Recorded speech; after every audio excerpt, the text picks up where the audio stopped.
Hi ಎಲ್ಲ ಕನ್ನಡಿಗರಿಗೂ ನಮಸ್ಕಾರ. ಆ್ಯಂಟಿ inflammatory diet ಅಂತ ಕೇಳಿರ್ತೀರ ಅಲ್ವಾ? ಆ್ಯಂಟಿ ಇನ್ಫ್ಲಮೇಟರಿ ಡಯಟ್ ಹಲವಷ್ಟು ಕಾಯಿಲೆ ಸಮಸ್ಯೆಗಳಿಗೆ ಉಪಯೋಗ ಆಗುತ್ತೆ. ಆ್ಯಂಟಿ ಇನ್ಫ್ಲಮೇಟರಿ ಡಯಟ್ ಅಂದರೆ ಏನು, ಅದನ್ನ ಹೇಗೆ ಮಾಡೋದು, ಯಾವ್ಯಾವ ರೀತಿಯ ಆಹಾರ ಪದ್ಧತಿ ಇರುತ್ತೆ, ಯಾವ ಆಹಾರಗಳನ್ನ ತಿನ್ನಬೇಕು, ಯಾವ ಆಹಾರಗಳನ್ನ ತಿನ್ನಬಾರ್ದು, ಈ ಥರ ಎಲ್ಲ ವಿಷಯಗಳನ್ನ ಈ ವಿಡಿಯೋದಲ್ಲಿ ಕವರ್ ಮಾಡ್ತೀನಿ. ಸೊ ಇತ್ತೀಚೆಗೆ ಒಬ್ಬರು ಬಾಲಿವುಡ್ ಆಕ್ಟ್ರೆಸ್, ನನ್ನ ಬಾಡಿಲಿ ಇನ್ಫ್ಲಮೇಷನ್ ಇತ್ತು, ನಾನು ಆ್ಯಂಟಿ ಇನ್ಫ್ಲಮೇಟರಿ ಡಯಟ್ ಮಾಡಿದೆ, ಅದಕ್ಕೆ ನಾನು ಸಣ್ಣ ಆದೆ ಅಂತ ಒಂದು ಇನ್ಸ್ಟಾಗ್ರಾಮಲ್ಲಿ ಒಂದು ವೈರಲ್ ವಿಡಿಯೋಗಳು ರನ್ ಆಗ್ತಾ ಇತ್ತು. ಆ ನಂತರ ರೆಗ್ಯುಲರ್ ಆಗಿ ಪ್ರತಿ ವಾರದಲ್ಲಿ ಒಂದು 10-20 ಜನ ನನಗೆ ಮೆಸೇಜ್ ಕಳಿಸ್ತಾರೆ, ಆ್ಯಂಟಿ ಇನ್ಫ್ಲಮೇಟರಿ ಡಯಟ್ ಅಂದರೆ ಏನು, ಅದನ್ನ ಹೇಗೆ ಮಾಡೋದು, ಆ ಥರ ಒಂದಿಷ್ಟು ವಿಷಯಗಳನ್ನ ರೆಗ್ಯುಲರ್ ಆಗಿ ನನಗೆ ಮೆಸೇಜ್ ಹಾಕಿ ಕೇಳ್ತಾ ಇರ್ತಾರೆ. ಸೊ ಮೊದಲನೇದಾಗಿ ಇನ್ಫ್ಲಮೇಷನ್ ಅಂದರೆ ಏನು ಅಂತ ನೀವು ಫಸ್ಟ್ ತಿಳ್ಕೊಳ್ಳಿ, ಅದನ್ನ ಹೇಗೆ ಕಂಡುಹಿಡಿಯೋದು ಅಂತ ತಿಳ್ಕೊಳ್ಳಿ. ಆಮೇಲೆ ಆಹಾರ ಕ್ರಮದ ಬಗ್ಗೆ ತಿಳಿಸ್ತೀನಿ, ಆಮೇಲೆ ಒಂದು ಸ್ಯಾಂಪಲ್ ಡಯಟ್ ಬಗ್ಗೆ ತಿಳಿಸ್ತೀನಿ, ಆಮೇಲೆ ಯಾರ್ಯಾರು ಇದನ್ನ ಮಾಡ್ಬೋದು ಅನ್ನೋದ್ರ ಬಗ್ಗೆ ನಾನು ತಿಳಿಸ್ತೀನಿ. ಭಾಳಷ್ಟು ಜನರಿಗೆ ಇದು ಉಪಯೋಗ ಆಗುತ್ತೆ ಆ್ಯಂಟಿ ಇನ್ಫ್ಲಮೇಟರಿ ಡಯಟ್ ಅನ್ನೋದು. ಓಕೆ, ಕೆಲವೊಬ್ರು ಸುಮ್ಮನೆ ಮಾರ್ಕೆಟಿಂಗ್ ಥರ ಅದನ್ನ ಬಳಸ್ಬೋದು, ಬಟ್ ಇದು ಸಾಮಾನ್ಯವಾಗಿ ನಾನು ಎಲ್ಲ ವಿಡಿಯೋದಲ್ಲಿ ಹೇಳಿರೋ ಥರ ವಿಷಯಗಳನ್ನೇ, ಬಟ್ ಸ್ವಲ್ಪ ಡಿಫ್ರೆಂಟ್ ಆಗಿರುತ್ತೆ. ಬಟ್ ಅದನ್ನ ತಿಳ್ಕೊಳ್ಳಿ, ನಿಮಗೆ ನಿಜವಾಗ್ಲೂ ಉಪಯೋಗ ಆಗುತ್ತೆ. ಡಯಾಬಿಟಿಸ್ ಇರೋರು, ಜಾಯಿಂಟ್ ಪೇನ್ ಇರೋರು, ಆರ್ಥರೈಟಿಸ್ ಇರೋರು, PCOS ಇರೋರು, ಥೈರಾಯ್ಡ್ ಇರೋರು, ಹೀಗೆ ಭಾಳಷ್ಟು ಜನರಿಗೆ ಈ ಒಂದು ಮಾಹಿತಿ ಉಪಯೋಗ ಆಗುತ್ತೆ. ಸೊ ಮೊದಲನೇದಾಗಿ ಇನ್ಫ್ಲಮೇಷನ್ ಅಂದರೆ ಏನಂತ ತಿಳ್ಕೊಳ್ಳಿ. ಫಸ್ಟ್ ಆ್ಯಂಟಿ ಇನ್ಫ್ಲಮೇಟರಿ ಡಯಟ್ ಅಂದರೆ ಇನ್ಫ್ಲಮೇಷನ್ ಅನ್ನೋದನ್ನ ಕಡಿಮೆ ಮಾಡೋದಕ್ಕೆ ಆ್ಯಂಟಿ ಇನ್ಫ್ಲಮೇಟರಿ ಡಯಟ್ ಅಂತ ಹೇಳ್ತಾರೆ. ಮೊದಲನೇದು ಇನ್ಫ್ಲಮೇಷನ್ ಅಂದರೆ ಏನು? ಇನ್ಫ್ಲಮೇಷನ್ ಅಂದರೆ ಉರಿಯೂತ ಅನ್ನೋದು ಕನ್ನಡದಲ್ಲಿರೋ ಅರ್ಥ.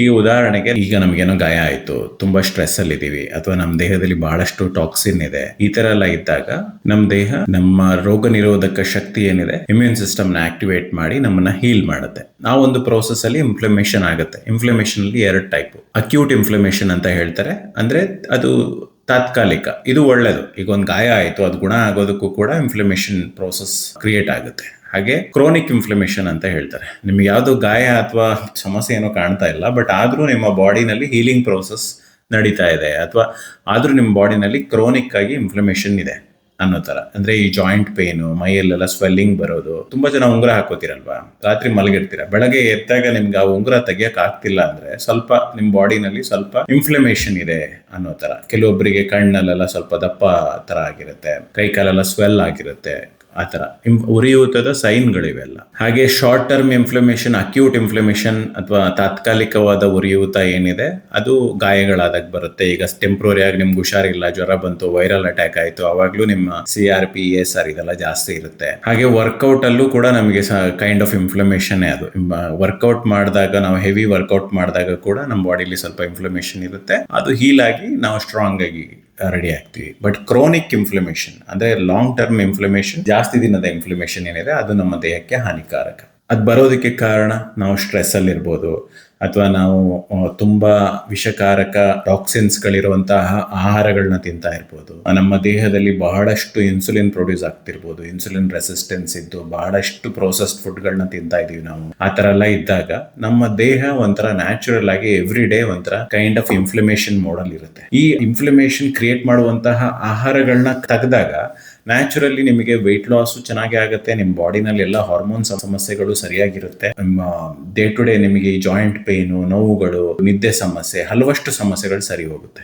ಸೊ ಕ್ರೋನಿಕ್ ಇನ್ಫ್ಲಮೇಷನ್ ಅನ್ನೋದು PCOSಗೂ ಲಿಂಕ್ ಆಗಿರುತ್ತೆ, ಹಾಗೆ ಡಯಾಬಿಟಿಸ್ಗೂ ಲಿಂಕ್ ಆಗಿರುತ್ತೆ, ಆಟೋಇಮ್ಯೂನ್ ಥೈರಾಯ್ಡ್ಗೂ ಲಿಂಕ್ ಆಗಿರುತ್ತೆ, ಹಾಗೆ ಹೃದಯ ಸಂಬಂಧ ಕಾಯಿಲೆಗಳು, ಕ್ಯಾನ್ಸರ್, ಎಲ್ಲದಕ್ಕೂ ಕ್ರೋನಿಕ್ ಇನ್ಫ್ಲಮೇಷನ್ ಅಂದರೆ ದೀರ್ಘಕಾಲಿಕ ಉರಿಯೂತ ಈ ಎಲ್ಲ ಸಮಸ್ಯೆಗಳಿಗೂ ಒಂದು ಮೂಲ ಕಾರಣ ಆಗಿರುತ್ತೆ. ಸೊ ಈಗ ನಿಮಗೆ ಇನ್ಫ್ಲಮೇಷನ್ ಇದೆ ಅಂತ ಹೇಗೆ ಗೊತ್ತಾಗುತ್ತೆ? ದೇಹದಲ್ಲಿ ಬರುವಂಥ ಬದಲಾವಣೆಗಳು, ಜಾಯಿಂಟ್ ಪೇನು ಅಂದರೆ ಮಂಡಿ ನೋವು, ಶೋಲ್ಡರ್ ಪೇನು, ಈ ಥರ ಎಲ್ಲ ಇರುತ್ತೆ. ಹಾಗೆ ಸ್ಟಿಫ್ನೆಸ್ ಇರುತ್ತೆ, ಟೈಟ್ ಆಗಿರುತ್ತೆ ಬಾಡಿ, ಒಂಥರ ಬ್ಲೋಟಿಂಗು, ಏನು ತಿಂದ್ರು ಹೆವಿನೆಸ್ಸು, ಈಸಿಯಾಗಿ ಡೈಜೆಸ್ಟ್ ಆಗ್ತಾ ಇಲ್ಲ, ಒಂಥರ ಹೊಟ್ಟೆ ಎಲ್ಲ ಕಂಜೆಸ್ಟೆಡ್ ಫೀಲಿಂಗು, ಒಂಥರ ಬ್ರೈನ್ ಫಾಗು, ಅಂದರೆ ನಮ್ಮ ಮೈಂಡ್ ಸರಿಯಾಗಿ ಆಕ್ಟಿವ್ ಆಗಿ ಕೆಲಸ ಮಾಡ್ತಾ ಇಲ್ಲ. ತುಂಬ ಜನರಿಗೆ ಅವಾಗ ಫ್ರೀಕ್ವೆಂಟ್ ಆಗಿ ಇನ್ಫೆಕ್ಷನ್ ಆಗ್ತಾ ಇರೋದು, ಹಾಗೆ ತುಂಬ ಆಕ್ನೀಸು, ಮೊಡವೆಗಳು, ಮತ್ತು ಮುಖದಲ್ಲೆಲ್ಲ ಫ್ಲೇರ್ ಅಪ್, ಬಹಳಷ್ಟು ಜನರಿಗೆ ಸೋರಿಯಾಸಿಸ್ ಸಮಸ್ಯೆ, ಚರ್ಮದ ಸಮಸ್ಯೆಗಳಿರುತ್ತೆ. ಹಾಗೆ ಬಹಳಷ್ಟು ಜನರಿಗೆ ಫ್ಯಾಟ್ ಅಕ್ಯುಮುಲೇಷನ್ ಬಹಳ ಇರುತ್ತೆ. ಈಗ ಹೆಚ್ಚಾಗಿ ನೀವು ಒಬೀಸ್ ಪರ್ಸನ್ಗಳನ್ನೆಲ್ಲ ಚೆಕ್ ಮಾಡಿದ್ರೆ ಅವ್ರ ಬಾಡಿನಲ್ಲಿ ಯಾವಾಗಲೂ ESR, CRP ಬ್ಲಡ್ ಟೆಸ್ಟ್ ಮಾಡಿದಾಗ ಜಾಸ್ತಿನೇ ಇರುತ್ತೆ. ಅಂದರೆ ತುಂಬ ಒಬೀಸ್ ಇರೋರಿಗೆ ಇನ್ಫ್ಲಮೇಷನ್ ಬಾಡಿನಲ್ಲಿ ನ್ಯಾಚುರಲ್ ಆಗಿ ಜಾಸ್ತಿನೇ ಇರುತ್ತೆ. ಹಾಗೆ ತುಂಬ ಸುಸ್ತು, ಫ್ಯಾಟಿಗ್ಗು, ಇದೆಲ್ಲ ಬಾಡಿನಲ್ಲಿರೋ ಸೈನ್. ಅಂದರೆ ಏನು ಆಕ್ಟಿವ್ ಆಗಿರೋಕ್ಕಾಗೋದಿಲ್ಲ, ಬರೀ ಮಧ್ಯಾಹ್ನ ಸುಮ್ಮನೆ ಕೂತಲ್ಲಿ ನಿದ್ದೆ ಬರುತ್ತೆ, ಫುಲ್ ಡೇ ಆಕ್ಟಿವ್ ಆಗಿರೋಕ್ಕಾಗೋದಿಲ್ಲ, ಇದೆಲ್ಲ one of the physical symptoms. ಹಾಗೆ ಲ್ಯಾಬೊರೇಟರಿಯಲ್ಲಿ ನೀವು ಚೆಕ್ ಮಾಡಿದ್ರೆ ನಿಮಗೆ ಗೊತ್ತಾಗುವಂಥದ್ದು ಏನಂದ್ರೆ ನಿಮ್ಮ CRP ಜಾಸ್ತಿ ಇರುತ್ತೆ, ESR ಜಾಸ್ತಿ ಇರುತ್ತೆ, ಫಾಸ್ಟಿಂಗ್ ಇನ್ಸುಲಿನ್ ಜಾಸ್ತಿ ಇರುತ್ತೆ, HbA1c ಜಾಸ್ತಿ ಇರುತ್ತೆ, ಟ್ರೈಗ್ಲಿಸರೈಡ್ ಜಾಸ್ತಿ ಇರುತ್ತೆ, ಕೆಲವೊಬ್ಬರಿಗೆ ಎಲಿವೇಟೆಡ್ ಫೆರಿಟಿನ್ ಲೆವೆಲ್ ಇರುತ್ತೆ. ಸೊ ಇದನ್ನೆಲ್ಲ ಕಡಿಮೆ ಮಾಡೋದಕ್ಕೆ ಯಾವ ತರ ಆಹಾರ ಕ್ರಮ ಫಾಲೋ ಮಾಡಬೇಕು ಅದಕ್ಕೇನೆ ಹೇಳೋದು ಆಂಟಿ ಇನ್ಫ್ಲಮೇಟರಿ ಡಯಟ್ ಅಂತ. ಅಂದ್ರೆ ಇನ್ಫ್ಲಮೇಷನ್ ಉರಿಯೂತನ, ದೀರ್ಘಕಾಲಿಕ ಉರಿಯೂತಗಳನ್ನ ಕಡಿಮೆ ಮಾಡುವಂತಹ ಒಂದು ಆಹಾರ ಕ್ರಮ ಮತ್ತೆ ಜೀವನ ಶೈಲಿ. ಅದರಲ್ಲಿ ಬಹಳ ಮುಖ್ಯವಾಗಿ ನಾವು ಫೋಕಸ್ ಮಾಡುವಂಥದ್ದು ನೈಸರ್ಗಿಕ ಆಹಾರ. ಪ್ರೋಸೆಸ್ಡ್ ಆಹಾರಗಳನ್ನ ನಾವಿಲ್ಲಿ ಜಾಸ್ತಿ ತಗೊಳ್ಳೋದಿಲ್ಲ. ಫೈಬರ್ ಹೆಚ್ಚಿಗೆ ಇರುವಂತಹ ಆಹಾರ, ನೈಸರ್ಗಿಕವಾದ ನಾರಿನಂಶ ಇರುವಂತಹ ಆಹಾರ, ಒಮೆಗಾ 3 ಹೆಚ್ಚಿರುವಂತಹ ಆಹಾರ, ಮತ್ತೆ ಆಂಟಿ ಆಕ್ಸಿಡೆಂಟ್ಗಳಿಂದ ಕೂಡಿರುವಂತಹ ಆಹಾರ, ಹಾಗೆ ಗ್ಲೈಸೆಮಿಕ್ ಲೋಡ್ ಅಂದ್ರೆ ಸಕ್ಕರೆ ಅಂಶನ ಇಮಿಡಿಯೇಟ್ ಆಗಿ ರೈಸ್ ಮಾಡುವಂತಹ ಆಹಾರಗಳನ್ನ ಕಡಿಮೆ ಮಾಡಬೇಕು. ಅಂದ್ರೆ ಲೋ ಗ್ಲೈಸೆಮಿಕ್ ಲೋಡ್ ಇರುವಂತಹ ಆಹಾರ, ಹಾಗೆ ನಮ್ಮ ಕರುಳು ಮತ್ತು ನಮ್ಮ ಜೀರ್ಣಕ್ರಿಯೆಗೆ ಸಪೋರ್ಟ್ ಆಗುವಂತಹ ನಮ್ಮ ಗಟ್ ಬ್ಯಾಕ್ಟೀರಿಯಾ ಮೈಕ್ರೋಬಯೋಮ್ ಏನಿದೆ ಅದಕ್ಕೆ ಸಪೋರ್ಟ್ ಆಗುವಂತಹ ಆಹಾರ. ಸೊ ಆಂಟಿ ಇನ್ಫ್ಲಮೇಟರಿ ಡಯಟ್ ಅಲ್ಲಿ ಬರುವಂತಹ ತರಕಾರಿಗಳು, ಸೊಪ್ಪುಗಳು ಯಾವುದು? ಎಲ್ಲ ರೀತಿ ಸೊಪ್ಪುಗಳು, ಪಾಲಕ್ ಸೊಪ್ಪು, ಮೆಂತ್ಯ ಸೊಪ್ಪು, ಹರವೆ ಸೊಪ್ಪು, ದಂಟಿನ ಸೊಪ್ಪು, ಆಮೇಲೆ ಬ್ರೋಕೊಲಿ, ಕುಂಬಳಕಾಯಿ, ಹಾಗಲಕಾಯಿ, ಎಲ್ಲ ರೀತಿ ಗ್ರೀನ್ ವೆಜಿಟೇಬಲ್ಸ್, ನುಗ್ಗೆಕಾಯಿ, ನುಗ್ಗೆ ಸೊಪ್ಪು, ಹಾಗೆ ಕ್ರುಸಿಫೆರಸ್ ವೆಜಿಟೇಬಲ್ ಹಸಿಯಾದ ರೀತಿಯಲ್ಲಿ ಥೈರಾಯ್ಡ್ ಇರೋರು ತಗೋಬಾರ್ದು. ಕುಕ್ಡ್ ಫಾರ್ಮ್ ಅಲ್ಲಿ ಸ್ವಲ್ಪ ಪ್ರಮಾಣದಲ್ಲಿ ತಗೊಂಡ್ರೆ ಏನು ತೊಂದರೆ ಇಲ್ಲ. ಬಟ್ ಮಿಕ್ಕಿದ ಎಲ್ಲಾ ತರಕಾರಿ ಮತ್ತು ಸೊಪ್ಪುಗಳು ನಿಮ್ಮ ಆಹಾರದಲ್ಲಿ ಇರಬಹುದು. ಬಟ್ ರೂಟ್ ವೆಜಿಟೇಬಲ್ಸ್ ಅಂದ್ರೆ ಈಗ ಪೊಟ್ಯಾಟೋನೆ ತುಂಬಾ ತಗೊಂಡ್ಬಿಟ್ರೆ ಪ್ರಾಬ್ಲಮ್, ಕಡಿಮೆ ಪ್ರಮಾಣದಲ್ಲಿ ತಗೊಂಡ್ರೆ ಏನು ತೊಂದರೆ ಇಲ್ಲ ಆ ತರ. ಓಕೆ, ಅಂದ್ರೆ ರೂಟ್ ವೆಜಿಟೇಬಲ್ಸ್ ನ ಸ್ವಲ್ಪ ಲಿಮಿಟ್ ಅಲ್ಲಿ ತಗೊಂಡು ಮಿಕ್ಕಿದೆಲ್ಲ ತರಕಾರಿ ಮತ್ತು ಸೊಪ್ಪುಗಳನ್ನ ನೀವು ತಿನ್ಬಹುದು. ಹಾಗೆ ಹಣ್ಣುಗಳಲ್ಲಿ ದಾಳಿಂಬೆ ಹಣ್ಣು, ಗ್ವಾವಾ, ಪೇರ್ಲೆ ಹಣ್ಣು, ಸೀಬೆ ಹಣ್ಣು, ಆಮೇಲೆ ಬೆರೀಸು, ಬ್ಲೂಬೆರಿ, ಸ್ಟ್ರಾಬೆರಿ, ಇದರಲ್ಲೆಲ್ಲ ಆಂಟಿ ಆಕ್ಸಿಡೆಂಟ್ ಚೆನ್ನಾಗಿರುತ್ತೆ. ಹಾಗೆ ಆಮ್ಲ ಅಂದ್ರೆ ನೆಲ್ಲಿಕಾಯಿ, ಇದನ್ನೆಲ್ಲ ನೀವು ತಗೋಬಹುದು. ಇನ್ನ ದೊಡ್ಡ ಲಿಸ್ಟ್ ಇದೆ, ಸಿಂಪಲ್ ಆಗಿ ಹೇಳ್ತಾ ಇದೀನಿ ಯಾಕಂದ್ರೆ ಇದರಲ್ಲೆಲ್ಲ ಪಾಲಿಫೆನಾಲ್ಸ್ ಇರುತ್ತೆ. ಇದೆಲ್ಲ ಇನ್ಫ್ಲಮೇಷನ್ ಕಡಿಮೆ ಮಾಡೋದಕ್ಕೆ ನಿಮಗೆ ಹೆಲ್ಪ್ ಆಗುತ್ತೆ. ಇನ್ನು ನೀವು ಧಾನ್ಯಗಳಲ್ಲಿ ನೀವು ಸಿರಿಧಾನ್ಯಗಳು, ಪಾಲಿಶ್ ಮಾಡದೇ ಇರುವಂತಹ ರೈಸ್ನು ಕೂಡ ನೀವು ಬಳಸಬಹುದು. ನವಣೆ, ಸಾಮೆ, ಹಾಗೆ ರಾಗಿ, ಜೋಳ, ಈ ರೀತಿ ಅಂದ್ರೆ ಅನ್ರಿಫೈನ್ಡ್ ಫುಡ್ ಗಳನ್ನ ಬಳಸಬಹುದು. ನೀವು ಆದಷ್ಟು ಸ್ವಲ್ಪ ಗೋಧಿ ಅಂದ್ರೆ ಗ್ಲೂಟೆನ್ ಅಂಶನ ಸ್ವಲ್ಪ ಕಡಿಮೆ ಮಾಡಿದ್ರೆ ಒಳ್ಳೇದು. ಕೆಲವೊಬ್ಬರಿಗೆ ಗ್ಲೂಟೆನ್ ಸೆನ್ಸಿಟಿವಿಟಿ ಇರುತ್ತೆ, ಅಂದ್ರೆ ಗ್ಲೂಟೆನ್ ಇರುವಂತಹ ಆಹಾರ ತಿಂದ್ರೆ ಅವ್ರ ಬಾಡಿ ಇನ್ಫ್ಲಮೇಷನ್ ಕ್ರಿಯೇಟ್ ಮಾಡುತ್ತೆ. ಸೊ ಗ್ಲೂಟೆನ್ ಆಹಾರಗಳನ್ನ ಸ್ವಲ್ಪ ಕಡಿಮೆ ಮಾಡಿದ್ರೆ ಒಳ್ಳೇದು. ಅಂದ್ರೆ ನೀವು ಎಲಿಮಿನೇಷನ್ ಡಯಟ್ ಅನ್ನೋ ಪದ್ಧತಿನ ಫಾಲೋ ಮಾಡಬಹುದು. ಅಂದ್ರೆ ಸ್ವಲ್ಪ ದಿನ ಗೋಧಿ ಬಿಟ್ಟು ಮತ್ತೊಂದ್ಸಲ ಇಂಟ್ರೊಡ್ಯೂಸ್ ಮಾಡಿ ನೋಡಿ. ಬಿಟ್ಟಾಗ ನೀವು ಆರಾಮಾಗಿದ್ದು ಮತ್ತೆ ಸೇರಿಸಿದಾಗ ನಿಮ್ಗೆ ಏನಾದ್ರೂ ಸಮಸ್ಯೆ ಆಯ್ತು ಅಂದ್ರೆ ಅದು ನಿಮ್ ಬಾಡಿಗೆ ಸೆಟ್ ಆಗದೆ ಇರಬಹುದು ಅಂತ. ಏನು ತೊಂದರೆ ಆಗ್ತಿಲ್ಲ ಅಂದ್ರೆ ನೀವು ಕಂಟಿನ್ಯೂ ಮಾಡಬಹುದು. ಮಿಕ್ಕಿದ ಎಲ್ಲ ಧಾನ್ಯಗಳನ್ನ ನೀವು ಯೂಶುವಲ್ ಆಗಿ ಆರಾಮಾಗಿ ತಿನ್ಬಹುದು. ಅಂದ್ರೆ ಫೈಬರ್ ರಿಚ್ ಇರುವಂತಹ ಮಿಲೆಟ್ಸ್ ಗಳೆಲ್ಲ ತಗೊಂಡಾಗ ಸ್ಟೇಬಲ್ ಬ್ಲಡ್ ಶುಗರ್ ಇರುತ್ತೆ. ಇದರಿಂದ ಇನ್ಫ್ಲಮೇಷನ್ ಕಡಿಮೆ ಮಾಡೋದಕ್ಕೆ ನಿಮಗೆ ಹೆಲ್ಪ್ ಆಗುತ್ತೆ. ಹಾಗೆ ನಿಮಗೆ ಇನ್ಫ್ಲಮೇಷನ್ ಕಡಿಮೆ ಮಾಡೋದಕ್ಕೆ ಹೆಲ್ದಿ ಫ್ಯಾಟ್ಗಳು ಅಂದ್ರೆ ವಾಲ್ನಟ್, ಅಗಸೆ ಬೀಜ, ಹಾಗೆ ಕುಂಬಳಕಾಯಿ ಬೀಜ, ನಟ್ಸು, ಬಾದಾಮು, ಈ ರೀತಿ ನಟ್ಸು, ಸೀಡ್ಸ್ ಕೂಡ ನಿಮ್ಮ ಆಹಾರದಲ್ಲಿ ಒಂದು ಭಾಗವಾಗಿ ನೀವು ತಗೋಬೇಕು. ತುಂಬಾ ಅಲ್ಲ, ಕಡಿಮೆ ಪ್ರಮಾಣದಲ್ಲಿ 1 ಸ್ಪೂನ್ ಸೀಡ್ಸ್ ಅಥವಾ 1 ಹ್ಯಾಂಡ್ಫುಲ್ ಅಷ್ಟು, ಒಂದು ಕೈನಲ್ಲಿ ಒಂದಿಷ್ಟು ತಗೊಳ್ಳೋಷ್ಟು ನಟ್ಸ್ ಯಾವ್ದಾದ್ರು ಒಂದಿಷ್ಟು ಸ್ವಲ್ಪ ತಗೋಬಹುದು. ಅದು ಒಬ್ಬೊಬ್ಬರ ಬಾಡಿಗೆ ಒಂದೊಂಥರ ಬೇಕಾಗುತ್ತೆ. ಈಗ ಜನರಲ್ ಆಗಿ ಹೇಳ್ತಾ ಇದ್ದೀನಿ, ಒಂದೊಂದು ಪರ್ಟಿಕ್ಯುಲರ್ ಕೇಸ್ ಬಗ್ಗೆನೂ ಬೇರೆ ಬೇರೆ ವಿಡಿಯೋ ಮಾಡಿದೀನಿ. ಅದ್ರಲ್ಲಿ ನಿಮ್ಮ ಬಾಡಿಗೆ ಎಷ್ಟು ಫ್ಯಾಟ್ ಬೇಕು ಅಂತ ನೀವು ಈ ವಿಡಿಯೋ ನೋಡಿ ತಿಳ್ಕೋಬೇಕು. ಹೌ ಟು ಕೌಂಟ್ ಕ್ಯಾಲರೀಸ್ ಅಂತಿದೆ. ಅದ್ರೊಳಗಡೆ ಈ ಆರೋಗ್ಯಕರವಾದ ಕೊಬ್ಬುನ ತಿಂದ್ರು ಕೂಡ ನಿಮಗೆ ಬ್ಲಡ್ ಅಂದ್ರೆ ಇನ್ಫ್ಲಮೇಷನ್ ಕಡಿಮೆ ಮಾಡೋಕೆ ಹೆಲ್ಪ್ ಆಗುತ್ತೆ. ಹಾಗೆ ಒಮೆಗಾ 3 ಹೆಚ್ಚಿರುವಂತಹ ಸೀಡ್ಸ್ ಗಳು ಒಮೆಗಾ 3 ನಲ್ಲಿ ಎಲೆ ರೂಪದಲ್ಲಿ ಇರುತ್ತೆ. ಹಾಗೆ ಇದೆಲ್ಲದನ್ನು ನಿಮಗೆ ಇನ್ಫ್ಲಮೇಷನ್ ಕಡಿಮೆ ಮಾಡೋದಕ್ಕೆ ಹೆಲ್ಪ್ ಆಗುತ್ತೆ. ಪ್ರೋಟೀನ್ ಬಂದು ಹೈ ಪ್ರೋಟೀನ್ ಅಲ್ಲ, ಮಾಡರೇಟ್ ಅಂತ ಹೇಳ್ಬೋದು. ಓಕೆ, ಹೈ ಪ್ರೋಟೀನ್ ಅನ್ನೋದು ಈಗ ಇನ್ಫ್ಲಮೇಷನ್ ಇದೆ, ಕೆಲವೊಬ್ಬರಿಗೆ ಕಿಡ್ನಿ ಸಮಸ್ಯೆ ಇದೆ ಎಲ್ಲ ಇದ್ರೆ ತುಂಬಾ ವೆರಿ ಹೈ ಪ್ರೋಟೀನ್ ತಗೊಳ್ಳೋದಕ್ಕೆ ಆಗೋದಿಲ್ಲ. ಮಾಡರೇಟ್ ಅಮೌಂಟ್ ಆಫ್ ಪ್ರೋಟೀನ್ ಅಂದ್ರೆ 0.8 ಇಂದ 1 ಗ್ರಾಮ್ ಪರ್ ಕೆಜಿ ಅಷ್ಟು, 0.6 ಇಂದ 0.8 ಅಷ್ಟು ಕೆಲವೊಂದು ಕಿಡ್ನಿ ಸಮಸ್ಯೆಗಳಲ್ಲಿ. ಈ ತರ ಬೇರೆ ಬೇರೆ ಸಮಸ್ಯೆಗಳಿಗೆ ಬೇರೆ ಬೇರೆ ಪ್ರೋಟೀನ್ ಇಂಟೇಕ್ ಇರುತ್ತೆ, ಬೇರೆ ಬೇರೆ ಪ್ರೋಟೀನ್ ಇಂಟೇಕ್ ರಿಕ್ವೈರ್ಮೆಂಟ್ ಇರುತ್ತೆ. ಅದರಲ್ಲೂ ತುಂಬಾ ಮೀಟ್ ಸೋರ್ಸಸ್ ಇಂದ ಪ್ರೋಟೀನ್ ತಗೋಬಾರ್ದು. ಅಂದ್ರೆ ಮಟನ್, ಪೋರ್ಕು, ಅಂದ್ರೆ ಮಾಂಸಗಳಿಂದ ಬರುವಂತ ಪ್ರೋಟೀನ್ ನ ಸ್ವಲ್ಪ ಅವಾಯ್ಡ್ ಮಾಡಿ. ಈಗ ಫಿಶ್ ಸೋರ್ಸಸ್, ಒಮೆಗಾ 3 ಹೆಚ್ಚಿರುವಂತಹ ಫಿಶ್ಗಳು, ಈಗ ಸಾರ್ಡಿನ್ಸ್, ಮಕ್ರೇಲು, ಸಾಲ್ಮನ್, ಇದೆಲ್ಲ ತಗೊಂಡ್ರೆ ಸ್ವಲ್ಪ ಒಮೆಗಾ 3 ಹೆಚ್ಚಿರುತ್ತೆ. ಅದು ನಮ್ಮ ಬಾಡಿಲಿ ಒಮೆಗಾ 3 ಹೆಚ್ಚಿರುವಂತಹ ಫಿಶ್ಗಳು. ಹಾಗೆ ಕಾಳುಗಳಲ್ಲಿ ಮೂಂಗ್ ದಾಲು, ಸ್ಪ್ರೌಟ್ಸ್, ಮೊಳಕೆ ಬಂದಿರೋ ಕಾಳುಗಳು, ಹೆಸರು ಕಾಳು, ಈ ತರ ಕಾಳು ಬೆಳೆಗಳಿಂದ ಪ್ರೋಟೀನ್ ಸೋರ್ಸಸ್ ನ ತಗೋಬಹುದು. ಚಿಕನ್ ತಿನ್ನೋ ಅಭ್ಯಾಸ ಇದ್ರೆ ತಿನ್ಬೋದು ನೀವು, but not more than 3 to 4 times a week ಅನ್ನೋ ತರ. ಇನ್ಫ್ಲಮೇಷನ್ ತುಂಬಾ ಬಾಡಿನಲ್ಲಿ ಇದ್ರೆ, ಅಂದ್ರೆ ತುಂಬಾ ಸಲ ಅಲ್ಲ, ನೀವು ಪ್ರೋಟೀನ್ ಸೋರ್ಸಸ್ಗೆ ಲೀನ್ ಪ್ರೋಟೀನ್ ಸೋರ್ಸಸ್ ನ ಅಂದ್ರೆ ಚಿಕನ್ ನ ತಗೋಬಹುದು ನೀವು. ಬಟ್ ಆದ್ರೆ ವೀಕ್ ಅಲ್ಲಿ ಎಷ್ಟು ಸಲ ಅನ್ನೋದು ಪ್ರತಿಯೊಬ್ಬರ ಆರೋಗ್ಯಕ್ಕೆ ಅಥವಾ ಅವರ ಡೈಜೆಷನ್ ಹೆಂಗಿದೆ ಅದ್ರ ಮೇಲೆ ಆಧಾರಿತವಾಗಿರುತ್ತೆ. ಸೊ ಅಕಾರ್ಡಿಂಗ್ ಟು ಮೀ, ಇವಾಗ ಜನರಲ್ ಅಡ್ವೈಸ್ ಕೊಡಬೇಕು ಅಂದ್ರೆ ವೀಕ್ಲಿ 1 3 to 4 ಟೈಮ್ಸ್ ತಗೋಬಹುದು. ಬಟ್ ಬೇರೆ ಫ್ಯಾಟ್ ಲಾಸ್ ಗೋಲ್ ಎಲ್ಲ ಇದೆ ಅಂದ್ರೆ ಅದನ್ನ ನೋಡಿ ಮಾಡಿ ಹೇಳ್ಬೇಕಾಗತ್ತೆ. ಹಿಂಗೆ ಜನರಲ್ ಅಡ್ವೈಸ್ ಕೊಡೋದು ಬಹಳ ಕಷ್ಟ. ಬಟ್ ತುಂಬಾ ಲೀನ್ ಮೀಟ್ಗಳನ್ನ, ಡೈರಿಗಳನ್ನ ಎಕ್ಸ್ಟ್ರೀಮ್ ಆಗಿ ತಗೊಳ್ಳೋದು, ಲಿಮಿಟೆಡ್ ಆಗಿ ತಗೋಬೇಕು. ಹಾಗೆ ಡೈರಿ ಪ್ರಾಡಕ್ಟ್, ಡೈರೆಕ್ಟ್ ಮಿಲ್ಕ್ ನ ಆದಷ್ಟು ಎಲಿಮಿನೇಷನ್ ಡಯಟ್ ಅಂತ ನಾನು ಹೇಳಿದ್ದೆ, ಹಿಂದೆ ಬೇರೆ ವಿಡಿಯೋ ಮಾಡಿದ್ದೀನಿ. ಅಂದ್ರೆ ಇನಿಷಿಯಲ್ ಫೇಸ್ ಡೈರಿ ಫುಡ್ಗಳು, ಗ್ಲೂಟೆನ್ ಅಂದ್ರೆ ಗೋಧಿ ಮತ್ತು ಹಾಲಿನ ಉತ್ಪನ್ನಗಳನ್ನ ಒಂದು ವೀಕ್ಸ್ ಕಡಿಮೆ ಮಾಡಿ ಆಮೇಲೆ ಮತ್ತೆ ಅದನ್ನ ರೀಇಂಟ್ರೊಡ್ಯೂಸ್ ಮಾಡಿ ನೋಡಿ. ನಿಮಗೆ ಕಡಿಮೆ ಮಾಡಿದಾಗ ನಿಮ್ಮ ಬಾಡಿನಲ್ಲಿ ಎಲ್ಲ ಸಿಂಪ್ಟಮ್ಸ್ಗಳು ಕಡಿಮೆ ಇತ್ತು, ಆಮೇಲೆ ಮತ್ತೆ ನಿಮಗೆ ಸ್ಟಾರ್ಟ್ ಮಾಡಿದಾಗ ನೋವು ಸ್ಟಾರ್ಟ್ ಆಯಿತು ಅಥವಾ ಜಾಯಿಂಟ್ ಪೇನ್ ಸ್ಟಾರ್ಟ್ ಆಯಿತು, ಉರಿಯೂತದ ಸಿಂಪ್ಟಮ್ಸ್ ನಾನು ಏನೇನು ಹೇಳಿದ್ದೆ ಅದೆಲ್ಲ ಸ್ಟಾರ್ಟ್ ಆಯಿತು ಅಂದರೆ ಪ್ರಾಬಬಲಿ ಅದರಿಂದ ನಿಮ್ಗೆ ಸಮಸ್ಯೆ ಆಗ್ತಾ ಇರ್ಬೋದು. ಅದಕ್ಕೆ ಡೈರಿ ಪ್ರಾಡಕ್ಟು ಮತ್ತು gluten product elimination diet ಪದ್ಧತಿನಲ್ಲಿ ಬಳಸಬೇಕಾಗತ್ತೆ.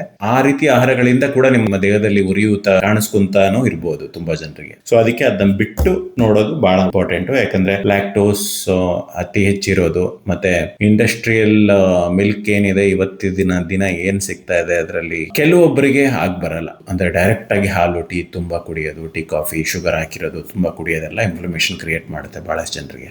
Okay, ಅದನ್ನ ಬಿಟ್ರೆ ಬಹಳ ಒಳ್ಳೇದು. ಇಲ್ಲ ಕುಡಿಲೇಬೇಕು ಅಂತಿದ್ರೆ ಪ್ಲೇನ್ ಟೀ, ಪ್ಲೇನ್ ಕಾಫಿ ಇದೆಲ್ಲ ಕುಡಿಬಹುದು. ಬಟ್ ಅದನ್ನು ಕೂಡ ನೀವು ಸ್ವಲ್ಪ ದಿನ ಬಿಟ್ಟು, ಸ್ವಲ್ಪ ದಿನ ಮಾಡಿ ಈ ತರ ಟೆಸ್ಟ್ ಮಾಡಬೇಕು ನಿಮ್ಮ ಬಾಡಿಗೆ ಅದು ಸೆಟ್ ಆಗ್ತಿದ್ಯಾ, ಬಿಟ್ಟಾಗ ಹೆಂಗಿದೆ, ತಗೊಂಡಾಗ ಹೆಂಗಿದೆ ಅದೆಲ್ಲ ಅಂತ. ಗ್ರೀಟಿನಲ್ಲೂ ಆಂಟಿ ಆಕ್ಸಿಡೆಂಟ್ ಎಲ್ಲ ಇರುತ್ತೆ, ಅದೆಲ್ಲ ತುಂಬಾ ಒಳ್ಳೇದು. ಸೊ ಆ ತರ. ಹಾಗೆ ಆಂಟಿ ಇನ್ಫ್ಲಮೇಟರಿ ಡಯಟ್ ನಲ್ಲಿ ಸ್ಪೈಸಸ್ಗಳು, ಶುಂಠಿ, ಅರಿಶಿನ, ಪೆಪ್ಪರು, ಗಾರ್ಲಿಕ್ ಇದೆಲ್ಲ ಬಂದು ನಾವು ದಿನನಿತ್ಯದ ಆಹಾರದಲ್ಲಿ ಬಳಸುವಂತಹ ಬಹಳಷ್ಟು ಮಸಾಲಾ ಇಂಗ್ರೀಡಿಯೆಂಟು ನಮ್ಮ ದೇಹದಲ್ಲಿ ಇನ್ಫ್ಲಮೇಷನ್ ಕಡಿಮೆ ಮಾಡೋದಕ್ಕೆ ಹೆಲ್ಪ್ ಮಾಡುತ್ತೆ. ಆಂಟಿ ಇನ್ಫ್ಲಮೇಟರಿ ಡ್ರಿಂಕ್ ಅಂತ ಒಂದು ಟರ್ಮರಿಕ್ ಡ್ರಿಂಕ್ ಅಂತ ಒಂದು ಮಾಡಿದೆ, ಅದನ್ನ ಕೆಳಗಡೆ ಲಿಂಕ್ ಹಾಕಿರ್ತೀನಿ, ಅದನ್ನ ನೋಡಿ. ಅದನ್ನು ಬಹಳಷ್ಟು ಇನ್ಫ್ಲಮೇಷನ್ ಕಡಿಮೆ ಮಾಡೋದಕ್ಕೆ ಹೆಲ್ಪ್ ಮಾಡುತ್ತೆ. ಟೆಂಪ್ರವರಿ ಆಗಿ ಒಂದು 2 to 3 ವೀಕ್ಸ್ ಅಷ್ಟು ತಗೋಬಹುದು ಅದನ್ನ. ಯಾವುದೇ ಈ ರೀತಿ ಡ್ರಿಂಕ್ ಗಳೆಲ್ಲ ಬಂದಾಗ ಲಾಂಗ್ ಟರ್ಮ್ ಕನ್ಸಂಪ್ಷನ್ ಮಾಡಬಾರ್ದು, ಟೆಂಪ್ರವರಿ ಆಗಿ ಮಾಡೋದು. ಸೊ ಈಗ ಏನ್ ತಿನ್ಬಾರ್ದು ಅಂದ್ರೆ ಇದು ಬಹಳ ಇಂಪಾರ್ಟೆಂಟ್. ಇನ್ಫ್ಲಮೇಷನ್ ಕಡಿಮೆ ಮಾಡೋದಕ್ಕೆ ಮೈದಾ ಆಹಾರ ಕಡಿಮೆ ಮಾಡಿ, ಬೇಕರಿ ಆಹಾರ ಕಡಿಮೆ ಮಾಡಿ, ಶುಗರ್ ಕಡಿಮೆ ಮಾಡಿ, ಮತ್ತೆ ರೀಹೀಟೆಡ್ ಆಯಿಲ್ ಅಥವಾ ತುಂಬಾ ಡೀಪ್ ಫ್ರೈಡ್ ಆಹಾರಗಳನ್ನ ಕಡಿಮೆ ಮಾಡಿ, ಪ್ರೋಸೆಸ್ಡ್ ಮೀಟ್, ಸಾಸೇಜಸ್, ಮಾಂಸ ಇದೆಲ್ಲ ಸ್ವಲ್ಪ ಕಡಿಮೆ ಮಾಡಿ. ಆಲ್ಕೋಹಾಲ್ ಅಂತೂ ತುಂಬಾನೇ ಇನ್ಫ್ಲಮೇಷನ್ ಕ್ರಿಯೇಟ್ ಮಾಡುತ್ತೆ, ಬಿಟ್ರೆ ಬಹಳ ಒಳ್ಳೇದು. ಎಲ್ಲೋ ಅಪರೂಪಕ್ಕೆ ಬಹಳ ರೇರ್ ಆಗಿ ತಗೋಬಹುದು ಅನ್ಕೊಳ್ಳಿ, ಅಂತ ತಗೋಬೇಕು ಅಂತಿಲ್ಲ, ಅಭ್ಯಾಸ ಇದ್ರೆ. ಹಾಗೆ ಆಂಟಿ ಇನ್ಫ್ಲಮೇಟರಿ ಡಯಟ್ ಅಂದಿದ ತಕ್ಷಣ ಒಳ್ಳೆ ಕ್ವಾಲಿಟಿ ಆಹಾರ ತಿನ್ನೋದು. ಓಕೆ, ಊಟ ಬಿಡೋದು ಕ್ರಾಶ್ ಡಯಟ್ ತರ ಮಾಡೋದೆಲ್ಲ ಅಲ್ಲ. ಓಕೆ, ಯಾವ್ದಾದ್ರು ಊಟ ಬಿಟ್ಟು ಶೇಕ್ ಕುಡಿಯೋದು.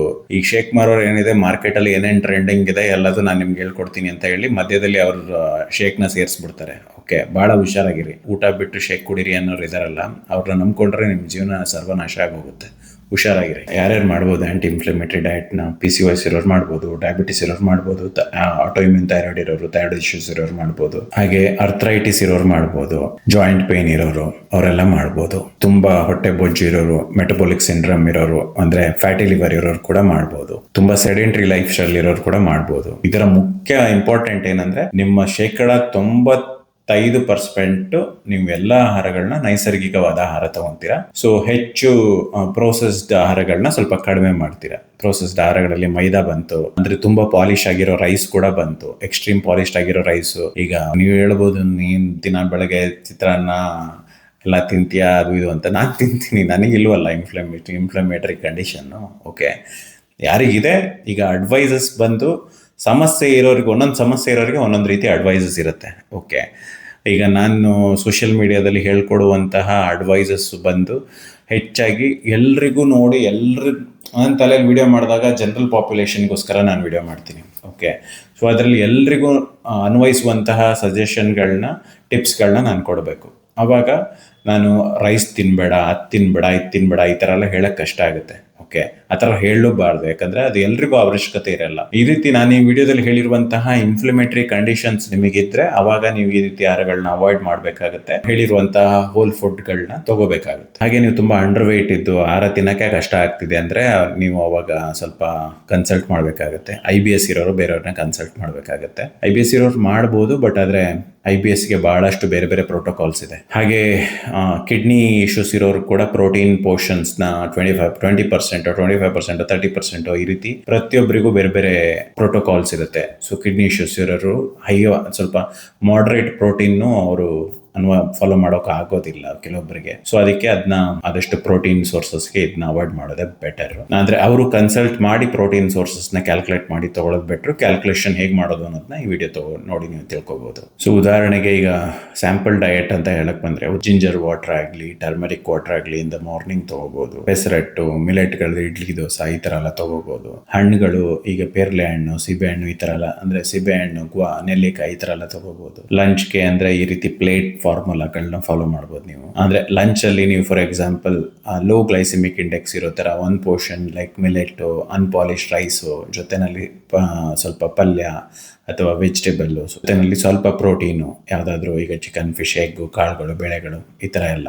ಕಾಳು ಬೆಳೆಗಳನ್ನ ಹೇಗೆ ನೆನ್ಸಿಟ್ ಮಾಡಬೇಕು ಅಂತ ಬೇರೆ ವಿಡಿಯೋ ಮಾಡಿದ್ದೀನಿ. ಹಾಗೆ ಫಿಶ್ ಸೋರ್ಸಸ್ ಇದೆಲ್ಲ ಬಹಳ ಒಳ್ಳೆಯದು. ಬಟ್ ನಿಮಗೆ ಮಿಲೆಟ್ ಬೇಳೆ ಮಿಕ್ಸ್ ಮಾಡಿ ಕಿಚಡಿ ಆ ಥರಗಳನ್ನ ನೀವು ಮಾಡ್ಬೋದು. ಓಕೆ, ಹಂಗೆ ಸಂಜೆ ಹೊತ್ತು ನಟ್ಸು, ಸೀಡ್ಸು, ಬಾದಾಮು, ಚಿಯಾ, ಸಬ್ಜಾ ಈ ಥರ ಎಲ್ಲ ನೀವು ತಗೋಬಹುದು. ಜೋಳದ ರೊಟ್ಟಿ, ಕಾಳುಗಳ ಪಲ್ಯ, ಸಬ್ಜಿ ಈ ಥರ ಎಲ್ಲ ತಗೋಬಹುದು. ಬಟ್ ಎಷ್ಟು ಕ್ವಾಂಟಿಟಿ, ಯಾವ ಟೈಮಲ್ಲಿ ಎಷ್ಟೆಷ್ಟು ತಿನ್ನಬೇಕು ಇದೆಲ್ಲ ಕಲಿಸೋದೇ ನಮ್ಮ ಕೋಚಿಂಗ್ನ ಮುಖ್ಯ ಫೋಕಸ್. ಯಾಕಂದ್ರೆ ಆಹಾರ ಕ್ರಮ ಎಲ್ಲದರಲ್ಲೂ ನಾನು ಹೇಳ್ಕೊಡ್ತೀನಿ. ಎಲ್ಲ ಆಹಾರದ ಬಗ್ಗೆನೂ ನಾನು ವಿಡಿಯೋ ಮಾಡಿದ್ದೀನಿ, ನಮಗೇನಿಲ್ಲ. ಬಟ್ ಆದ್ರೆ ಕ್ವಾಂಟಿಟಿ, ಪೋರ್ಷನ್ ಸೈಜು ಇದನ್ನ ಹೇಳ್ಕೊಡಕ್ ಆಗಲ್ಲ. ಯಾಕಂದ್ರೆ ಪ್ರತಿಯೊಬ್ರು, ಈಗ ನಿಮ್ಗೆ ಒಂದೇ ಸೈಜ್ ಬಟ್ಟೆ ನೀವೆಲ್ಲರೂ ಹಾಕೊಳಕ್ ಆಗತ್ತಾ ಆ ಥರ. ಸೊ ಅದೇ ನೀವಾಗೆ ತಿಳ್ಕೊತೀರಾ ಅಂದ್ರೆ ಈ ವಿಡಿಯೋ ನೋಡಿ, ಹೌ ಟು ಕೌಂಟ್ ಕ್ಯಾಲರೀಸ್ ಅಂತ ವಿಡಿಯೋ ಇದೆ, ಅದನ್ನ ನೋಡಿ ನೀವು ತಿಳ್ಕೊಬಹುದು. ಇಲ್ಲ ನಿಮ್ಗೆ ಪ್ರೊಫೆಷನಲ್ ಅಡ್ವೈಸ್ ಬೇಕು ಅಂದ್ರೆ ನೀವು ನಮ್ಮ diet and lifestyle coaching programme ಸೇರಿ, ಅದರಲ್ಲಿ ನಿಮ್ಗೆ ಎಲ್ಲಾ ರೀತಿಯ ಆಹಾರಗಳನ್ನ, ಆಂಟಿ ಇನ್ಫ್ಲಮೇಟರಿ ಡಯಟ್ನ ನಾವು ಕಲಿಸ್ಕೊಡ್ತೀವಿ. ಇಲ್ಲಿ ಹೇಳಿರೋ ಥರನೇ, ಬಟ್ ಅದು ಕಸ್ಟಮೈಸ್ಡ್ ಆಗಿ ನಿಮಗೆ ಹೇಗೆ ಮಾಡೋದು ಅನ್ನೋದನ್ನ ನಮ್ಗೆ ಹೇಳ್ಕೊಡ್ತೀವಿ. ನಿಮ್ಮ ಕಂಡೀಷನ್ಸ್ಗೆ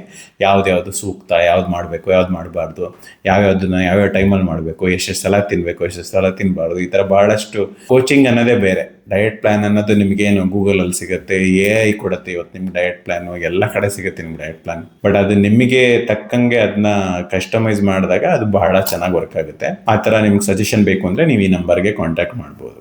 ಇಲ್ಲ ಈ ವಿಡಿಯೋದಲ್ಲಿ ಹೇಳಿರುವಂತಹ ಟಿಪ್ಸು, ಸಜೆಷನ್ಸ್ಗಳನ್ನ ನೀವು ಫಾಲೋ ಮಾಡಿದ್ರು ನಿಮ್ಗೆ ರಿಸಲ್ಟ್ ಬರುತ್ತೆ. ನಮಗೆ ಕಾಂಟ್ಯಾಕ್ಟ್ ಮಾಡಿ ಏನು ಮಾಡಬೇಕು ಅಂತ ಏನು ಮ್ಯಾಂಡೇಟರಿ ಇಲ್ಲ, ಬಟ್ ಹೇಳ್ತಾ ಇರೋದು ಅಷ್ಟೇ. ಸೊ ಸಿಂಪಲ್ ಆಗಿ ಹೇಳಬೇಕು ಅಂದ್ರೆ ಒಂದು 50% ವೆಜಿಟೇಬಲ್ಸು, ಒಂದು 25% ಪ್ರೋಟೀನು, ಒಂದು 25% ಕಾರ್ಬೋಹೈಡ್ರೇಟು, ಸ್ವಲ್ಪ ಫೈಬರ್ ರಿಚ್ ಕಾರ್ಬೋಹೈಡ್ರೇಟ್ಗಳನ್ನ ತಗೊಂಡ್ರೆ ಒಳ್ಳೇದು. ಹಾಗೆ ಕಡಿಮೆ ಶುಗರು, ಕಡಿಮೆ ಆಯಿಲು, ಕಡಿಮೆ ಪ್ರೋಸೆಸ್ ಫುಡ್, ಇದಿಷ್ಟು ಫಾಲೋ ಮಾಡಿದ್ರೆ ನಿಮ್ಮ ಡಯಟ್ ಆಂಟಿ ಇನ್ಫ್ಲಮೇಟರಿ ತರ ಇರುತ್ತೆ ಅಂತ ಹೇಳ್ಬೋದು. ಸೊ ನಿಮಗೆ ಈ ವಿಡಿಯೋ ಇಷ್ಟ ಆಗಿದ್ರೆ ದಯವಿಟ್ಟು ಲೈಕ್ ಮಾಡಿ, ಶೇರ್ ಮಾಡಿ, ಹಾಗೆ ಸಬ್ಸ್ಕ್ರೈಬ್ ಮಾಡಿ. ಹಾಗೆ ಯಾರ್ಯಾರಿಗೆ ಈ ರೀತಿ ಸಮಸ್ಯೆಗಳಿದೆ ಅವರೆಲ್ಲರಿಗೂ ಈ ವಿಡಿಯೋನ ಶೇರ್ ಮಾಡಿ, ತುಂಬಾ ಜನರಿಗೆ ಹೆಲ್ಪ್ ಆಗ್ಬೋದು. ಓಕೆ, ಮತ್ತೊಂದೇನಂದ್ರೆ ನಿಮ್ಗೆ ಈಗ ಇನ್ಫ್ಲಮೇಷನ್ ವೆರಿಫೈ ಮಾಡೋದಕ್ಕೆ ನಿಮಗೆ ಬ್ಲಡ್ ಟೆಸ್ಟ್ಗಳು ಬೇಕಾಗಬಹುದು. ಬ್ಲಡ್ ಟೆಸ್ಟ್ಗಳ ಲಿಂಕ್ನ ಕೆಳಗಡೆ ಹಾಕಿರ್ತೀನಿ. ಥೈರೋಕೇರ್ದು ಬ್ಲಡ್ ಟೆಸ್ಟ್ ಬಹಳಷ್ಟು ಜಾಗದಲ್ಲಿ ಸಿಗುತ್ತೆ ನಿಮಗೆ. ಅದು ಪಿನ್ ಕೋಡ್ ಹಾಕಿ ನೋಡಿ, ನಿಮ್ಮ ಜಾಗದಲ್ಲಿ ನೀವು ಬರುತ್ತಾರೆ, ಮನೆಗೆ ಬಂದು ಬ್ಲಡ್ ಯೂರಿನ್ ಕಲೆಕ್ಟ್ ಮಾಡ್ಕೊಂಡು ಹೋಗ್ತಾರೆ ಅಂದ್ರೆ ಬೆಸ್ಟ್. ನೀವು ಮನೆಯಲ್ಲೇ ಮಾಡಿಸ್ಬೋದು, ಕಡಿಮೆ ಪ್ರೈಸ್ ಅಲ್ಲಿ ಸಿಗುತ್ತೆ. ಇಲ್ಲ ಅದೇ ಟೆಸ್ಟ್ಗಳನ್ನ ನಿಮ್ ಸುತ್ತಮುತ್ತ ಲ್ಯಾಬೊರೇಟರಿನಲ್ಲೂ ಮಾಡಿಸ್ಬೋದು. ಬಟ್ ಕೆಲವೊಂದ್ಸಲ ಲ್ಯಾಬೊರೇಟರಿನಲ್ಲಿ ಮಾಡಿಸಿದಾಗ ಬೆಂಗಳೂರಲ್ಲೆಲ್ಲ ಚೀಪ್ ಇದೆ, ಮೈಸೂರಲ್ಲೂ ಚೀಪ್ ಇದೆ ಅನ್ಸುತ್ತೆ. ಬಟ್ ಕೆಲವೊಂದು ಜಾಗದಲ್ಲಿ ಬಹಳ ಒಂದು 10 ಪಟ್ಟು ಪ್ರೈಸ್ ತಗೋತಾರೆ. ಈಗ ನೋಡಿ 1,500 ಅಷ್ಟು ಹೆಚ್ಚು ಕಡಿಮೆ ಒಂದು 80-90 ಟೆಸ್ಟ್ಗಳು ಕವರ್ ಆಗುತ್ತೆ. ಅಂದ್ರೆ ಅಷ್ಟರಲ್ಲೇ ಬರ್ತಿದ್ರೆ ಒಳ್ಳೆ ವಿಷಯ. ನಿಮ್ಮ ಊರಲ್ಲೂ ಕೂಡ ಜಾಸ್ತಿ ತಗೋತಿದ್ದಾರೆ ಅಂದ್ರೆ ತುಂಬಾ ಟೆಸ್ಟ್ ಎಲ್ಲ ಮಾಡಿಸಿ ದುಡ್ಡು ಖರ್ಚು ಮಾಡಕ್ ಹೋಗ್ಬೇಡಿ. ಸಿಂಪಲ್ ಬೇಸಿಕ್ ಟೆಸ್ಟ್ಗಳು ESR, CRP, ಮತ್ತೆ ವಿಟಮಿನ್ D, B12, ಮತ್ತೆ HbA1c, TSH, ಮತ್ತೆ lipid profile, liver function test, ಇಷ್ಟೇ ಮಾಡಿಸಿ. ಓಕೆ, ಅದ್ ಬಿಟ್ಟು ಮತ್ತೆ ಕಿಡ್ನಿ ಪ್ರೊಫೈಲ್ ಮತ್ತೆ ಕಿಡ್ನಿ ಫಂಕ್ಷನ್ ಟೆಸ್ಟ್ ಅದಷ್ಟು ಮಾಡಿಸಿ. ತುಂಬಾ ಜಾಸ್ತಿ ಕಾಸ್ಟ್ ಆಗ್ತಿದೆ ಅಂದ್ರೆ ನಿಮ್ಮ ಬಜೆಟ್ ಅಲ್ಲಿ ಏನಿದೆ ಅಷ್ಟು ಮಾಡಿಸಿ. ಬಟ್ ಈ ಬೆಲೆ ಈ ಕೆಳಗಡೆ ಲಿಂಕ್ ಕೊಟ್ಟಿರ್ತೀನಿ ನಾನು, ಆ ಲಿಂಕಲ್ಲಿ ಮಾಡಿಸಿದ್ರೆ ನಿಮಗೆ ಬಹಳ ಚೀಪಾಗಿ ಆಗುತ್ತೆ ಟೆಸ್ಟ್ಗಳು. ಬೆಂಗಳೂರಲ್ಲಿ ಇರೋರಿಗೆ ಏನು ಬುಕ್ ಮಾಡಿದ್ರೆ ಮನೆಗೆ ಬಂದು ಬ್ಲಡ್ ಯೂರಿನ್ ಕಲೆಕ್ಟ್ ಮಾಡ್ಕೊಂಡು ಹೋಗ್ತಾರೆ. ಬಹಳಷ್ಟು ಫೆಸಿಲಿಟೀಸ್ ಇದೆ, ಇದು one of the facility. Try ಮಾಡ್ಬೋದು ನೀವು. ನಿಮಗೆ ಏನಾದರೂ ನಿಮ್ಮ ಆರೋಗ್ಯ ಸಮಸ್ಯೆಗೆ ಪರ್ಸನಲ್ ಗೈಡೆನ್ಸ್ ಬೇಕು, ನಮ್ಮ ಟೀಮ್ ನಲ್ಲಿ ಕೋಚಿಂಗ್ ತಗೋಬೇಕು ಅಂತಿದ್ರೆ ನೀವು ಈ ನಂಬರ್ಗೆ ಕಾಂಟ್ಯಾಕ್ಟ್ ಮಾಡ್ಬೋದು. ಬಹಳಷ್ಟು ಜನ ನಮ್ಮ ಪ್ರೋಗ್ರಾಮ್ಗೆ ಜಾಯ್ನ್ ಆಗಿ ಹಲವಷ್ಟು ಆರೋಗ್ಯ ಸಮಸ್ಯೆಗಳನ್ನ ಸರಿ ಮಾಡಿಸ್ಕೊಂಡಿದ್ದಾರೆ. ಮೇನ್ ಆಗಿ diet and lifestyle coaching programme ಅಲ್ಲಿ ಎಲ್ಲಾ ರೀತಿಯ ಆಹಾರ ಕ್ರಮನ ಕಲಿಸ್ಕೊಡ್ತೀವಿ ನಾವು. ಎಲಿಮಿನೇಷನ್ ಡಯಟ್ ಬರುತ್ತೆ, ಆಮೇಲೆ ಹೋಲ್ಸ್ ಫುಡ್ ಡಯಟ್ ಬರುತ್ತೆ. ಅಂದ್ರೆ ಯಾವ್ದೋ ಊಟ ಬಿಟ್ಟು ಒದ್ದಾಡೋ ಥರ ಯಾವುದೂ ಇರೋದಿಲ್ಲ. 3 ಹೊತ್ತು ನೀವು ತಿನ್ನೋದಕ್ಕೆ ಫುಡ್ ಇರುತ್ತೆ, ಮಧ್ಯದಲ್ಲಿ ಸ್ನ್ಯಾಕ್ಸು ಇರುತ್ತೆ, ವ್ಯಾಯಾಮ ಕ್ರಮದ ಬಗ್ಗೆ ವಿಡಿಯೋಗಳು ಇರುತ್ತೆ. ಸೊ ಅದೆಲ್ಲ ಮಾಡ್ಕೊಂಡು ನೀವು ಚೇಂಜ್ ಆಗೋದು. ಓಕೆ, ತೀರಾ ಎಕ್ಸ್ಟ್ರೀಮ್ ವ್ಯಾಯಾಮ ಅನ್ನೋ ಥರನೂ ಇರಲ್ಲ. ಕೆಲವೊಬ್ರಿಗೆ ಸ್ಟಾರ್ಟಿಂಗ್ ಅಲ್ಲಿ ಬರೇ ಸಿಂಪಲ್ ಯೋಗಗಳ ತರ ಸಿಂಪಲ್ ಮೂವ್ಮೆಂಟ್ಸ್ ಇರುತ್ತೆ. ಒಂದ್ಸಲ ನಿಮ್ಮ ಬಾಡಿ ಅಭ್ಯಾಸ ಆದ್ಮೇಲೆ ನಿಮ್ಮ ಗುರಿಗೆ ತಕ್ಕಂತೆ ನಾವು ಅದನ್ನ ಹೇಳ್ತೀವಿ. ಏನ್ ಬೆಟರು, ನಿಮಗೆ ಯಾವ್ದು ಮಾಡಿದ್ರೆ ಒಳ್ಳೇದು, ಯಾವ್ದು ಮಾಡಿದ್ರೆ ಕೆಟ್ಟು, ಅದಕ್ಕೆ ಸಂಬಂಧಪಟ್ಟ ವಿಡಿಯೋಗಳು ಕೊಡ್ತೀವಿ. ಈ ತರ ಪ್ರತಿ ವಾರ ನಿಮ್ದು ಫುಡ್, ನಿಮ್ಮ ಬಾಡಿ ವೆಯ್ಟ್, ಮೆಜರ್ಮೆಂಟ್ಸು ಈ ಥರ ಡೀಟೇಲ್ಸ್ ಎಲ್ಲ ಕಳಿಸ್ಬೇಕು. ಅದೆಲ್ಲ ಕಳಿಸಿದ್ಮೇಲೆ ನಾವು ನಿಮ್ಗೆ ಕಾಲ್ ಮಾಡಿ ಓಕೆ ಇದು ಸರಿ ಇದೆ, ಇದು ತಪ್ಪಿದೆ, ಜಾಸ್ತಿ ತಿನ್ನಿ, ಇದು ಕಡಿಮೆ ತಿನ್ನಿ, ಈ ರೀತಿ ಎಲ್ಲ ಕರೆಕ್ಷನ್ಸ್ ಹೇಳ್ತೀವಿ. ಓಕೆ, ಅದಕ್ಕೆ ಡಯಟ್ ಪ್ಲಾನ್ ಅನ್ನೋದು ನಿಮ್ಗೆ ಎಲ್ಲಿ ಬೇಕಾದ್ರೂ ಸಿಗುತ್ತೆ. ಬಟ್ ಕೋಚಿಂಗ್ ನಾವೇನಕ್ಕೆ ಇಷ್ಟೊಂದು ಸಕ್ಸಸ್ಫುಲ್ ಆಗಿ ಇಷ್ಟೊಂದು ಜನರನ್ನು ಚೇಂಜ್ ಮಾಡಿದೀವಿ ಅಂದ್ರೆ ಅದು ಕೋಚಿಂಗ್, ಒಂದು ಸಕ್ಸಸ್ಫುಲ್ ಕೋಚಿಂಗ್ ಪ್ರೋಗ್ರಾಮ್ ಅದು. ಅಂದ್ರೆ ಮನುಷ್ಯನ ಹತ್ರ ಮಾತಾಡಿ ಕಮ್ಯುನಿಕೇಟ್ ಮಾಡಿದಾಗ ಅವನು ಸೀರಿಯಸ್ ಆಗಿ ಫಾಲೋ ಮಾಡ್ತಾನೆ, ಅದರಿಂದ ರಿಸಲ್ಟ್ ಬರುತ್ತೆ. ಆ ಥರ. Thank you for watching. ಧನ್ಯವಾದ.